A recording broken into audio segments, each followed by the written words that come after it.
com Vera Magalhães.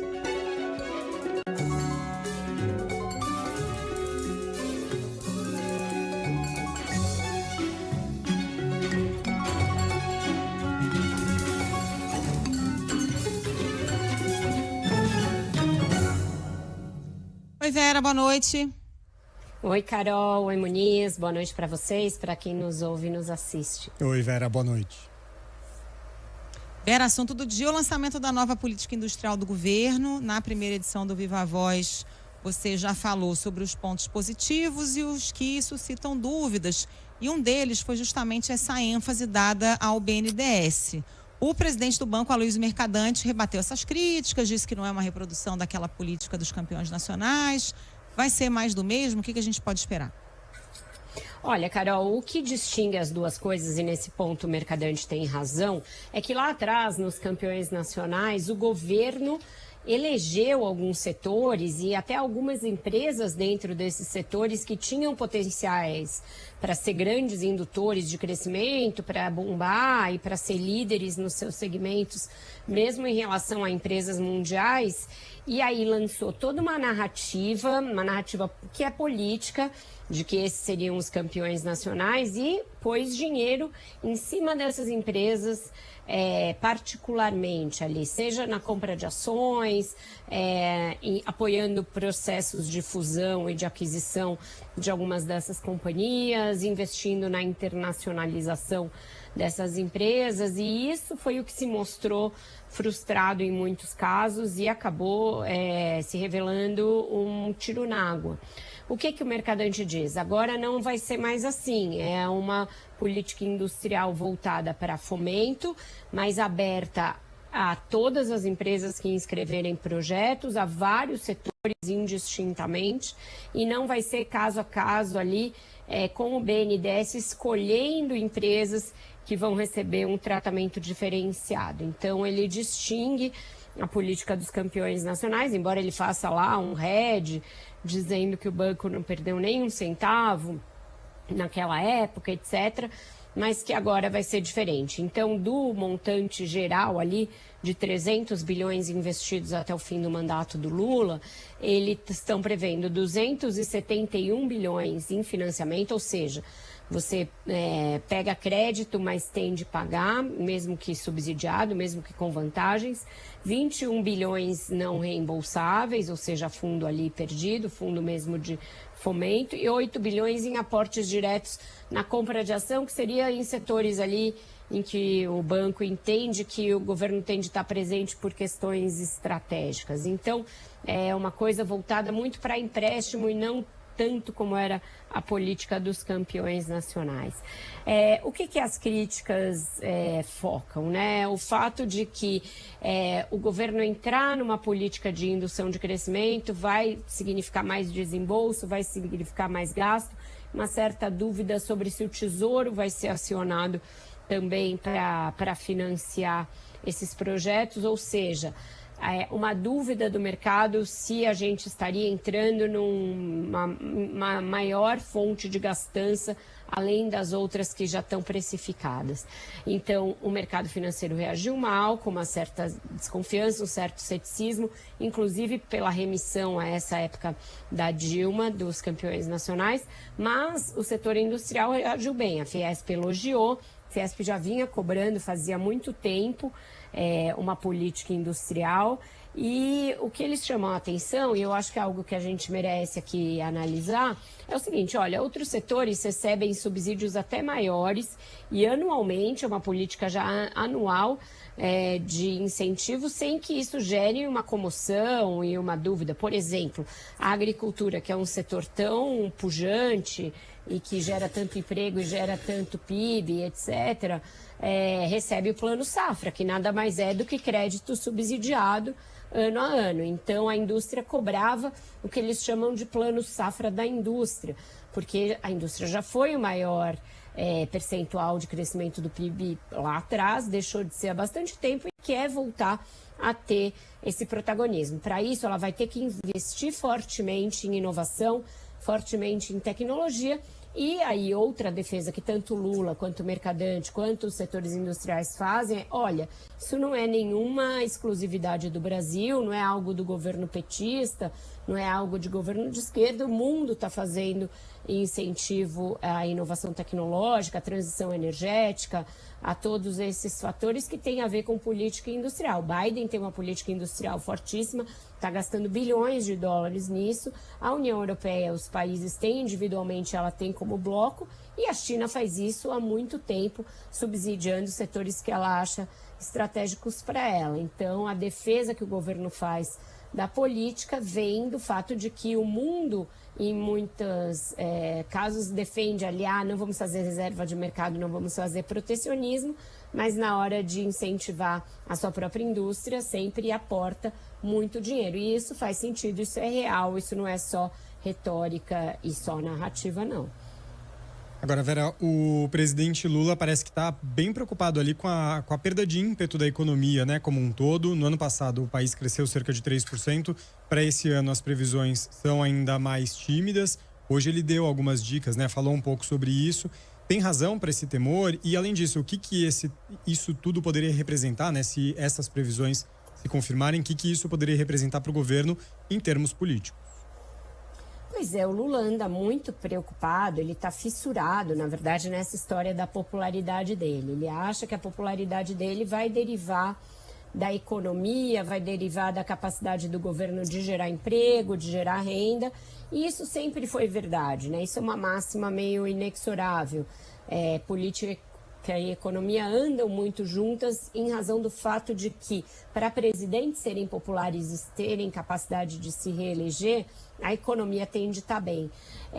Mas eu chamo a atenção para um fator que é muito novo e que eu acho que ainda não está suficientemente estudado, nem em livros que se debruçam sobre essa questão da polarização política, que é um certo descolamento da percepção econômica da avaliação dos governos. E isso já acontece aqui no Brasil. Ano passado foi um ano em que a economia bombou e foi muito acima de qualquer previsão, então foi um ano ali totalmente positivo, em que os próprios agentes do mercado, que eram muito céticos, pessimistas mesmo em relação ao Lula, ao Haddad, ficaram otimistas no final. Se aprovou uma reforma constitucional, a economia cresceu acima da expectativa, a inflação ficou dentro da meta, juros começaram a baixar, empregos foram gerados, e ainda assim, o que o Lula tem de popularidade é muito parecido com o que ele tinha lá na largada, lá quando ele foi eleito no segundo turno.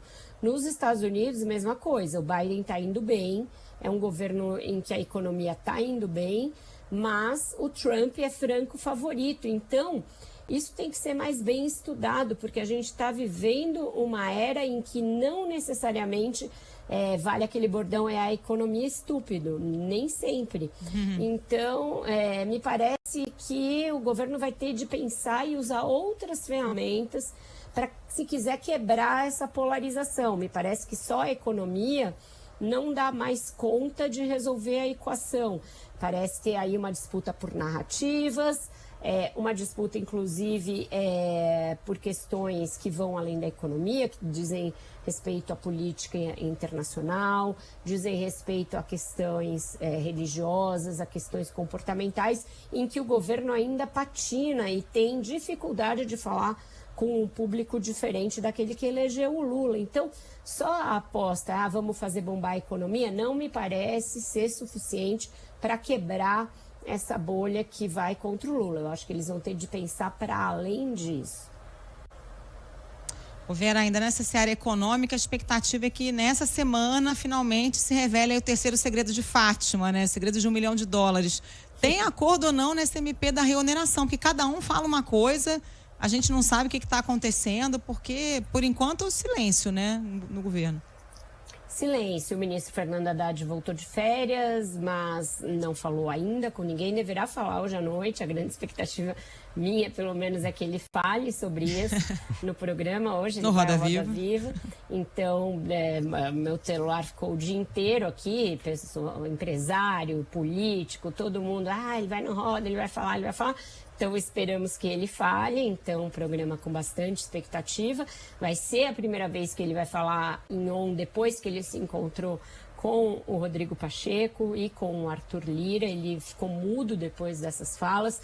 Teve aquela declaração bastante desencontrada do presidente do Senado lá na Suíça, falando uma hipótese que não tinha sido aventada pela Fazenda até então, do governo recolher a MP por livre e espontânea vontade e separar em vários dos tópicos que ela trata, porque ela trata de 4 tópicos numa MP só, e todos eles bastante polêmicos. Além da reoneração, tem a questão da contribuição previdenciária de municípios pequenos, tem a questão da reoneração do setor de eventos, e tem aquela limitação para as empresas fazerem uso dos seus créditos tributários dentro do ano fiscal. Então, é muita coisa, bastante assunto, mas o governo não confirma essa intenção de recolher a MP ou desmembrá-la, ou transformá-la em projetos, ou desistir de alguns dos aspectos e manter outros. E, principalmente, a disposição que a gente apura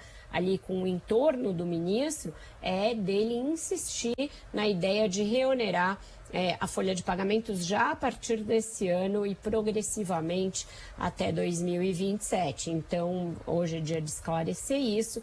Todo mundo nessa expectativa grande, todo o mercado fazendo conta aí de se ele vai conseguir arrecadar mais ou não, ou se o Congresso vai fincar o pé, bater o pé e insistir em manter a desoneração que ele aprovou por 2 vezes no ano passado. E também a outra possibilidade que é grande dessa questão ser judicializada, como muitas outras vem sendo nos últimos anos. Então esse é um tema que certamente vai pautar essa semana que a gente está começando agora.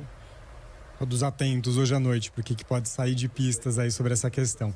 Agora, Vera, mudando aí bastante de assunto, né? Uma polêmica aí dos últimos dias desse final de semana veio a partir de uma fala do ex-deputado e ex-presidente do PT, José Genuíno. Ele, nessa fala, defendeu o boicote a empresas de judeus. É o tipo de declaração que certamente contribui muito, né, para o acirramento da polarização, ainda mais num assunto tão delicado. E, além disso, Vera, o que isso revela, né? A defesa de algo dessa natureza revela o quê, hein? Revela antissemitismo, Muniz. Não tem outra palavra que descreva o que está ali explícito, na meu ver, não é nem implícito, na fala do ex-deputado José Genuíno, que não é uma fala isolada, uma fala muito recorrente em setores mais à esquerda, sobretudo do PT. E tem sido cada vez mais recorrente e tingida de tons mais violentos e mais extremados nos últimos tempos com o agravamento da guerra. Sim, o Estado de Israel comete várias ali violações a direitos humanos na faixa de Gaza. Isso tudo tem de ser investigado.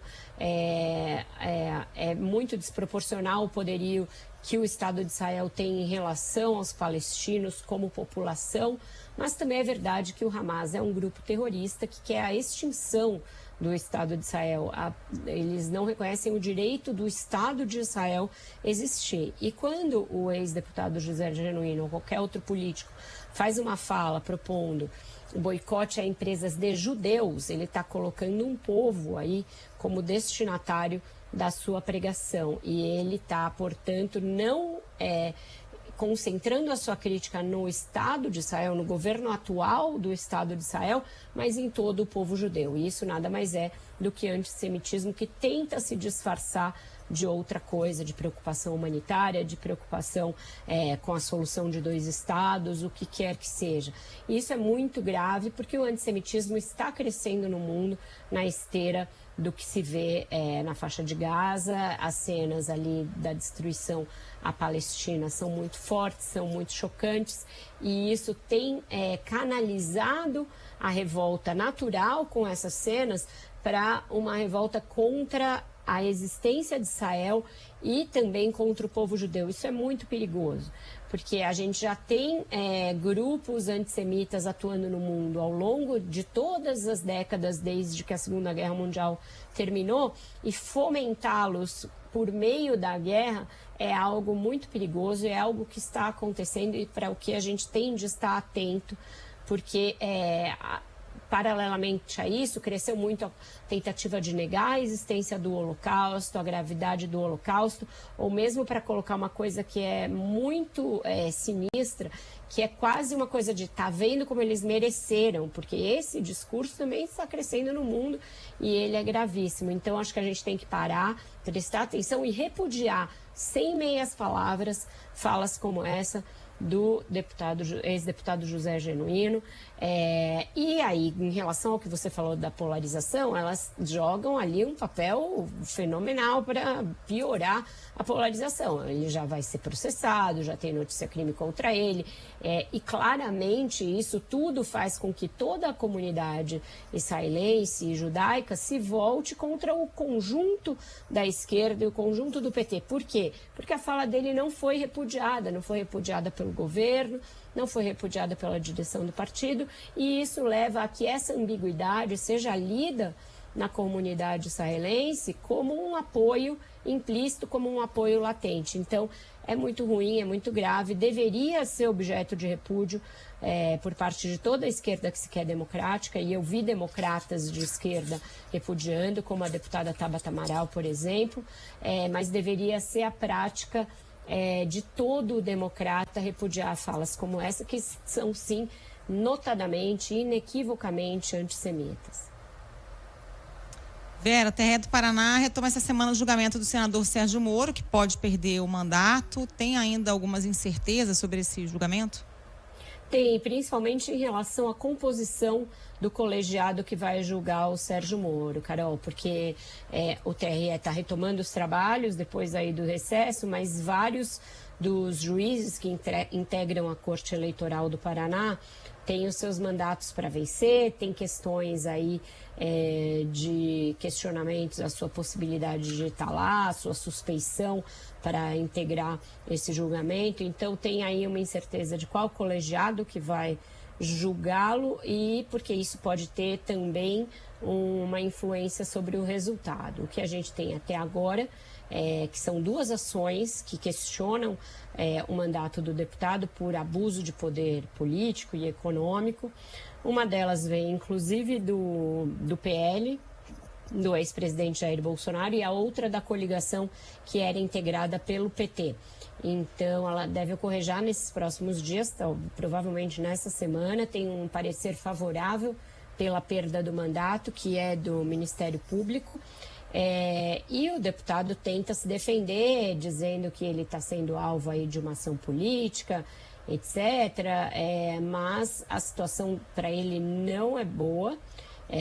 A tendência é que haja a perda do mandato. Tem ali vários gastos da pré-campanha que não se justificam pela lei eleitoral, porque você nem tem uma pré-campanha regulamentada no Brasil, e outros tantos gastos que estão sendo questionados. E, como eu disse, o parecer do Ministério Público é favorável à perda do mandato. Então, é uma semana bem de preocupação para o senador, e deverá, depois da definição aí de qual colegiado, quais juízes vão participar, a tendência é que ele tenha o mandato cassado, sim. Vamos com a música, Vera? Vamos. Hoje o tema, política industrial, remete a um tempo em que a indústria realmente era muito forte no Brasil. Isso gerou muitas obras de arte, pinturas ali, Tarsila, Portinari, outros grandes mestres da pintura brasileira retrataram esse período áureo da indústria. Cinema também se debruçou sobre isso, e com a música não é diferente. A gente tem várias músicas dessa fase mais áurea, e a gente termina com Noel Rosa falando, é uma música romântica, não tem nada a ver com política industrial, mas ali a cultura fabril é o que dá o mote da música. Vamos de Noel para essa segunda hora. Da fábrica de tecidos, vem ferir os meus ouvidos, eu me lembro de você. Pois você anda, sem dúvida, bem zangada, e está interessada em fingir que não me vê. Você que atende ao apelo. Valeu, Vera. Obrigada. Boa noite para você. Tchau, gente. Uma boa noite para todos e até amanhã. Tchau, Vera. Até. Boa noite.